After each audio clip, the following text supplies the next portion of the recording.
Vamos lá, pessoal, vamos iniciar então com muito carinho essa aula tão importante. Nós vamos falar sobre investimentos. Professor Júlio, é verdade que muita gente ganha dinheiro com posse, com imóvel irregular no Brasil? Muita gente.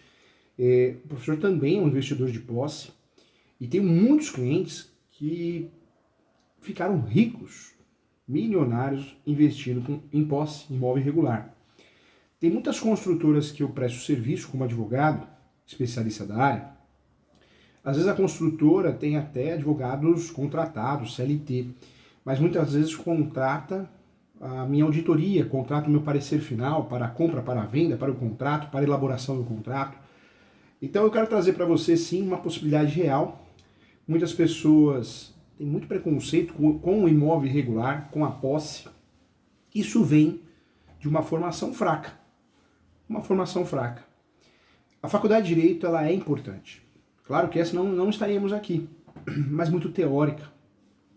A maioria dos professores da graduação, a maioria, estou falando 95%, hein, não advogam. Ter a OAB não significa que ele ou ela seja advogado de verdade. Ter a OAB, você tem a OAB porque você passou no exame de ordem, fez um decoreba. Isso não significa que você está habilitado para ser advogado ou advogada, porque você não conhece o procedimento, como funciona, as regras, fala muita bobagem. Hoje nós temos muito palpiteiro de plantão, a pessoa está fazendo direito, já está dando palpite, já se acha um desembargador, é uma realidade. E o ego é a pior coisa que tem, gente. A pior coisa que tem. Ninguém ganha dinheiro com ego. Seja humilde. E eu quero entrar nesse assunto com você, eu quero que você abra a alma para escutar que o professor está falando uma realidade. Não é o professor Júlio que está falando só. São as questões práticas que provam o que eu estou falando. Eu tenho construtoras aqui que só tem construtora no nome, no CNPJ. Nunca construíram uma parede. E faturaram mais de 12, 15 milhões no ano. Então existe um mercado promissor na compra e venda de imóveis regulares, para quem quer investir, para quem quer ganhar dinheiro. Mas existe também na compra e venda de imóveis regulares a possibilidade de você realizar o sonho da casa própria. Muitas vezes você comprar um imóvel financiado direto com a construtora, incorporadora, usando uma instituição financeira, alienação fiduciária, com a Caixa, Banco do Brasil, Itaú, Bradesco, entre outros, você não consegue. Existe uma restrição administrativa, nome negativado, processos judiciais. Então, uma saída que você tem, se você aprender o que eu estou disposto a te ensinar, uma saída que você tem é comprar um imóvel irregular dentro de uma segurança mínima possível para ter a casa própria. Professor, mas a maior segurança que nós temos no Brasil não é o registro? Sem dúvida nenhuma. Se você quer comprar um imóvel e quer diminuir totalmente os riscos de dar errado, de perder dinheiro, de cair numa fraude, um golpe, o melhor dos mundos é comprar um imóvel regular, regularizado. Você vai comprar de quem é proprietário. Propriedade é uma coisa só, propriedade é o nosso nome na matrícula do imóvel. O nosso nome, quando aparece bonitinho na matrícula do imóvel, legal, proprietário. Qualquer documento que eu tente utilizar, tentando provar a propriedade, desculpa, não é a realidade, porque outros documentos não provam a propriedade. Carta de adjudicação, carta de matação, escritura pública sem registrar. Quantas pessoas acham que a escritura pública é registro? Porque tem advogada, hein? Corretora falando isso. Eu tenho registro. Eu tenho a escritura pública. Escritura pública não é registro. Eu só sou proprietário do imóvel quando eu tenho a propriedade, o domínio, quando de fato eu tenho a certidão de propriedade atualizada no meu nome. Quando eu tenho qualquer outro documento, o nome desse documento é justo título e boa-fé. Justo título e boa-fé. Ou seja, estou trabalhando numa situação onde eu não tenho registro, não tenho a propriedade. O que eu tenho é posse. Escritura pública, sem registrar. A escritura pública não substitui o registro, hein? A escritura pública é feita pelo tabelião de notas, gente. Não confunda com o registrador. Cada cartório tem uma atribuição diferente. Cada cartório tem uma função diferente. Eu não posso confundir as funções do cartório. Eu advogado, eu corretor de imóveis, se eu confundo as funções do cartório, eu estou orientando muito mal o meu cliente. Então, cuidado. Cada cartório tem a sua atribuição diferente. O registro de imóveis, ele registra o imóvel. O tabelião de notas, ele lavra a escritura pública, faz procuração. O tabelião de notas faz escritura pública para, em regra, eu conseguir registrar. São funções diferentes. Quando eu falo do registro de imóveis, eu só faço o registro, de fato, do imóvel de minha competência. Eu não posso escolher o cartório que eu quero. Ah, esse cartório ele é bonitinho, eu vou fazer o registro dele. Não tem nada de bonitinho. Você vai ter que fazer o registro sempre no cartório próximo à sua residência, o cartório do bairro, normalmente, nas grandes metrópoles. Tem cidade que só tem um cartório, só porque a população é menor. Você pega São Paulo, município de São Paulo, a cidade de São Paulo, tem 18 cartórios, gente, de imóveis. É muita coisa. Cada cartório tem a sua atribuição. As pessoas confundem as atribuições do cartório. E quando eu falo as pessoas, não é só o leigo, não, profissionais com formação jurídica. Isso é muito ruim, porque acaba orientando o cliente errado. Quando nós vamos pensar em cartório de imóveis, eu vou registrar a escritura pública.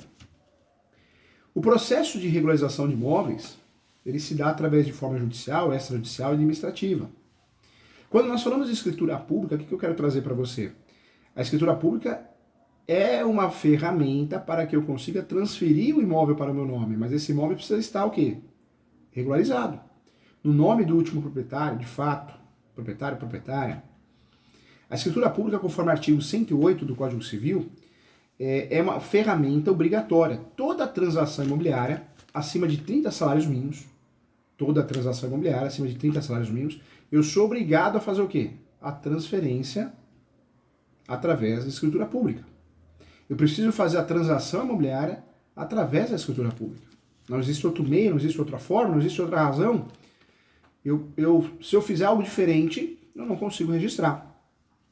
Veja que o cartório de imóveis, ele vai conferir a escritura pública, se tem os requisitos, feita pelo tabelião de notas. E aí sim, na compra e venda, o tabelião de notas eu posso escolher o tabelião que eu quiser. E ele vai conferir também se foi recolhido o tributo, né? O tributo de transmissão. Quando eu falo de tributo de transmissão, nós temos o ITCMD, que é o tributo que eu pago no inventário, eu pago na doação, e temos o tributo da compra e venda de imóveis, são tributos diferentes.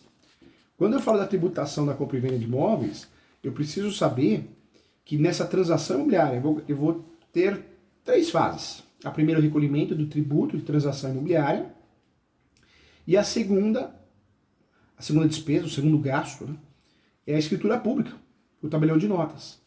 E o terceiro e último gasto, se tudo estiver regular, no nome de quem realmente está me vendendo, é o registro. É o registro. Então, de fato, eu tenho aí alguns mecanismos para poder ter o imóvel no meu nome. E esse processo para ter o imóvel no meu nome, ele começa, de fato, com a possibilidade do registro no cartório de imóveis da escritura pública, com o tributo devidamente recolhido.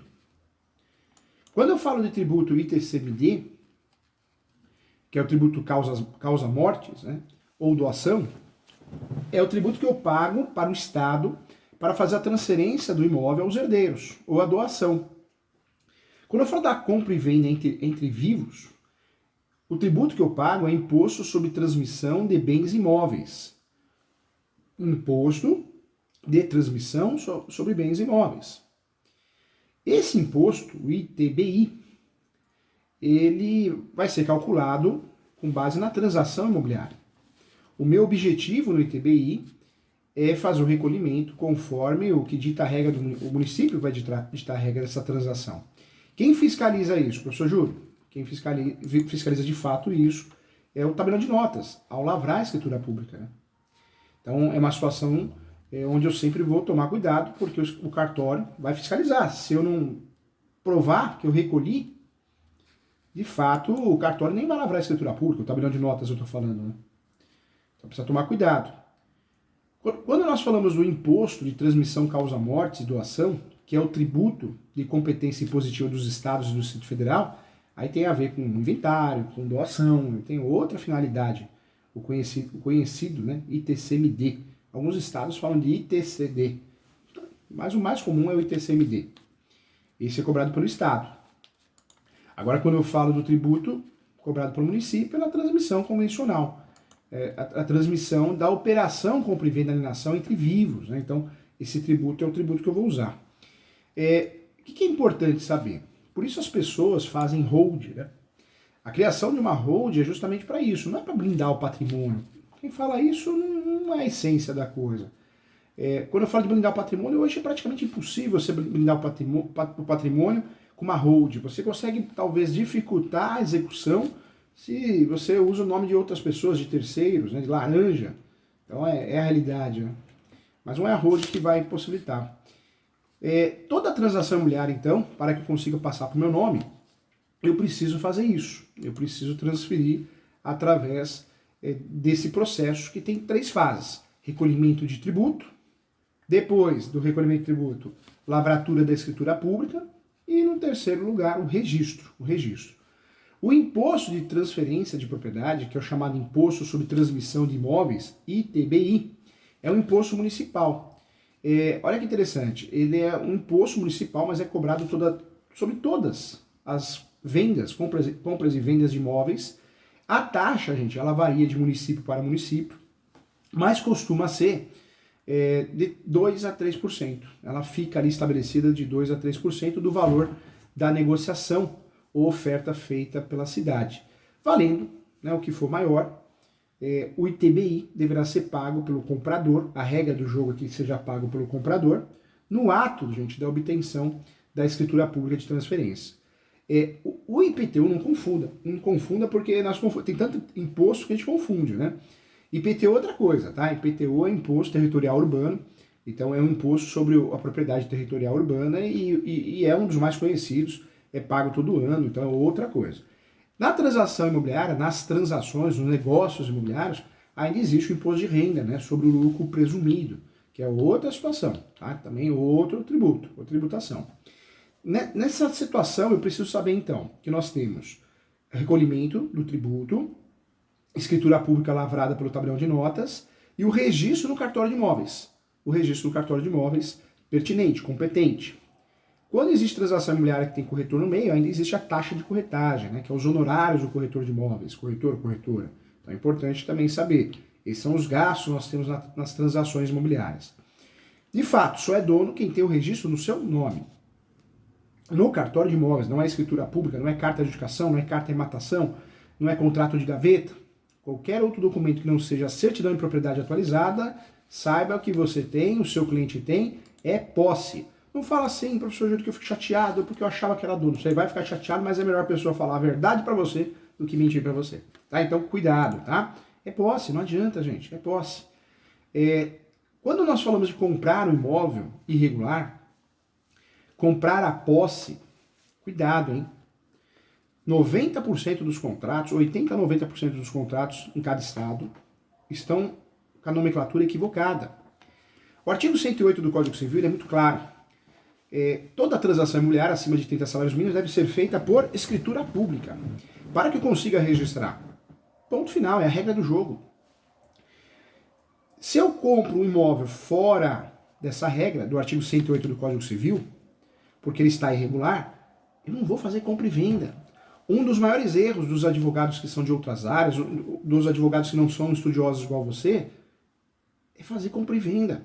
Compra e venda para robô. Compra e venda, compra e venda, compra e venda. Não é, tá errado. Não é compra e venda, não é promessa, não é compromisso. Na vida a gente tem que assumir o que a gente está comprando, assumir o que a gente é, tem que ser feliz. Ou seja, vai comprar um imóvel irregular, seja investidor ou seja para casa própria, você assumindo o que você comprou, com um contrato correto, isso te ajuda a regularizar. Então qual que é o contrato correto? Cessão de direitos possessórios e afins. Esse é o contrato completo. Quando eu falo de cessão de direitos possessórios e afins, eu estou falando de um contrato real, que pode ser feito por escritura pública ou pode ser feito através de instrumento público, ou seja, escritura pública ou instrumento particular, tá? Retificando aqui. Quando eu falo de escritura pública, eu posso chegar no tabelião de notas, não é todo tabelião de notas que faz escritura pública de posse, que use a palavra posse, que mencione a palavra posse, mas tem muito cartório que faz, tem tabelião que faz. Eu tenho vários alunos no mestrado, os quais eu coordeno, ou sou professor, que fazem. Eles falam, professor Júlio, eu faço porque eu não vejo que não tem nada de errado fazer uma escritura pública de posse. Agora tem vários alunos meus que não fazem, que seguem as normas da corregedoria daquele determinado estado e fala para mim, professor Júlio, eu não faço escritura pública de posse, não quero que o meu cartório, eu como tabelião, assumo uma responsabilidade que não é minha, não quero dor de cabeça. É uma realidade. Então nem todo cartório faz escritura pública de posse. Por isso muita gente procura advogado especializado, que entende de verdade, igual você que está estudando comigo, para fazer o quê? Um contrato bem feito, um baita contrato.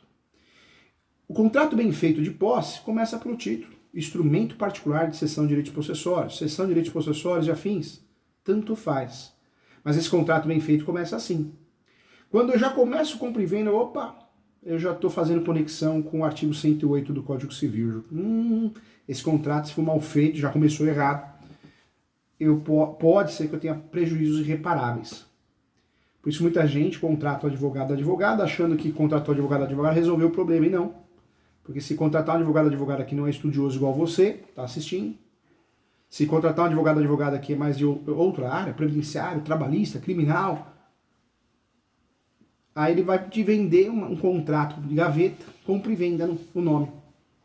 Compra e venda, promessa, compromisso, opa, tiro no pé.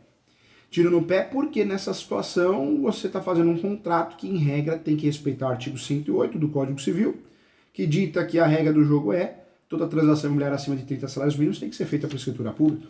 Olha que tiro no pé, gente. Que tiro no pé.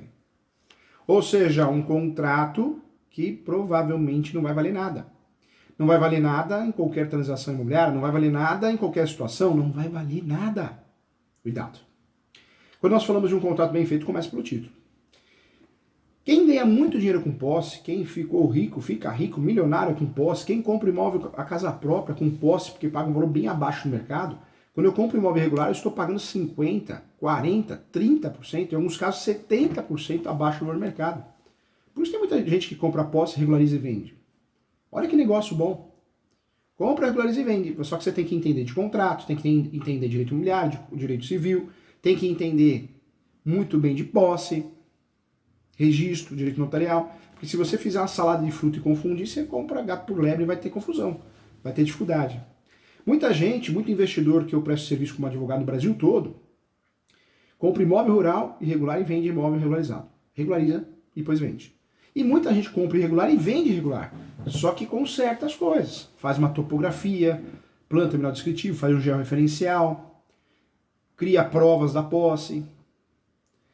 Quando nós falamos de compra e venda de imóveis irregulares, o grande segredo está no contrato, está no due diligence, aquele due diligence que eu faço nas transações imobiliárias regulares, eu vou fazer também nesse tipo de transação, e está também na cláusula, chamada cláusula de soma de posse. Ou seja, é possível eu comprar o seu imóvel irregular, você tem 10 anos de posse, 5 anos de posse, 15 anos de posse, e eu faço o quê? Eu faço uso capião no meu nome, usando a sua posse. O professor Júlio tem 1 dia de posse, 10 dias de posse. E eu faço o quê? Eu compro a sua posse, faço uso capião no meu nome. Com 1 dia de posse, 2 dias de posse, eu faço uso capião. E se eu ganhar a ação bem fundamentada, provando a sua posse, não a minha, eu me torno dono, proprietário. Cuidado com as informações erradas, hein? O que eu vejo de colega advogado orientando errado, meu aluno meu não faz isso. Quem faz minha pós, convida você a fazer minha pós. Estuda que a vida muda. Entra no site www.portaleso.com.br, né? Faça minha pós. Você já está fazendo, parabéns. Se o seu sócio não está fazendo, pede para ele fazer, sócio ou sócia, advogado, advogada, porque senão você vai ficar com conhecimento prático muito acima, não vai ficar difícil a conversa. Então é importante todo mundo, né, estudar. De fato, gente, o que eu quero dizer para você? Quando nós compramos a posse com o título errado e não usamos a cereja do bolo, que é a cláusula de soma de posse, foi um tiro no pé. Porque é a cláusula de soma de posse que faz a gente ganhar dinheiro com posse. É a cláusula de soma de posse que faz a gente antecipar 10 anos, 15 anos, 5 anos. Ou seja, eu faço uso capião no meu nome, regularizando o imóvel direto para o meu nome. Tem muito advogada, voltando ao que eu estava falando, que orienta o cliente. Você está comprando a posse do fulano? Quanto tempo de posse ele tem? Ah, tem 20 anos, 15 anos. Faz uso capião no nome dele. A hora que passar para o nome dele, ele passa para o seu. Isso é um absurdo, é uma orientação, é um tiro de canhão no pé. Porque nós sabemos como que é o ser humano. O ser humano muda de ideia, da água para o vinho, do dia para a noite. Você faz uso capião, você vai pagar honorários advocatícios para fazer uso capião no nome de terceiro. Ah, mas eu tenho uma cláusula no contrato, um compromisso. Compromisso às vezes não vale nada. Essa pessoa que fez o escapeio no nome dela, que você pagou, pela orientação da advogada que não é da área, uma orientação errada e estúpida, amanhã depois fala, não vou passar nada para você não. Se você quiser que eu passe para você, me paga o imóvel de novo. Me paga o valor que vale. É o que acontece na prática. Ou pior, essa pessoa que vendeu a posse do imóvel para você e você está tentando ter um uso capel no nome dele, né? Essa pessoa vem a falecer, os filhos não sabiam da história aí. Como que você vai provar? Mas eu tenho o contrato. Não sei, o contrato para mim não vale nada. Abaixo de artigo 108 do Código Civil, uma transação que foi feita acima de 30 salários mínimos, foi feito contrato de gaveta por quê? Desculpa, eu não reconheço. Olha a bucha que você entrou. Cuidado, hein? Muita orientação errada. Professor que faz muita mentoria para advogados e advogadas, do Brasil todo, online, presencial, corrigindo peças, corrigindo teses, corrigindo ações, recursos, treinando para uma audiência, treinando para uma sustentação oral, treinando ou tentando entender um despacho confuso do Poder Judiciário. O que eu vejo de situações absurdas, hein? Imóvel invadido, vai o advogado e faz a integração de posse, só que o cliente é dono, não era a integração de posse, era indicatória. O cliente vai e faz uso capião, mas não aponta o uso capião das 36 espécies, tantos cursos idiotas aí, né? Gente que finge ser um especialista que não é, falando que só 5 espécies está bom, não precisa aprender o resto. O que é isso? Tá te chamando de idiota? Eu tô me chamando de idiota também? Não. Tem 36 espécies, você tem que dominar as 36 espécies. São práticas, todas elas são usadas no dia a dia. Não cai em golpe, hein, gente? Principalmente curso que promete dinheiro, que você vai ficar rico, promete até o valor, hein? Em 12 meses você vai ganhar 100 mil dólares. Agora é dólar, agora, hein? Os grandes honorários da advocacia. Golpe tá aí, cai quem quer. Isso não existe. A proposta aqui na nossa aula é falar de algo que realmente é rentável. Mas você vai ganhar X ou vai ganhar Y, aí depende de você, depende da situação, depende... Vamos ser honestos, né? Não cai em golpe não, gente. Não cai não. Quando nós falamos aqui de investir na posse, cuidado, nós precisamos saber que para investir em posse eu preciso do contrato correto. O contrato correto é o instrumento de posse, ou cessão de direitos possessórios e afins, e a cereja do bolo desse contrato, que é a cláusula de soma de posse. Cláusula de soma de posse. É a cláusula bambambam. Já sabemos nessa aula, nesse encontro aqui, nesse bloco, que só sou proprietário quando eu tenho o que no meu nome? A certidão de propriedade atualizada. Ou de matrícula, ou transcrição. Essa certidão pode ser inteiro teor, pode ser uma certidão de ônus e ações reais ou pessoais repercutórias, certidão de transcrição, certidão negativa de propriedade, ou certidão quinzenal, vintenária, trintenária, tanto faz. É a certidão que vai provar que quem é dono é dono. O resto é justo título e boa-fé. Cuidado, hein? Muito cuidado para não fazer confusão. Até o próximo bloco. Até já.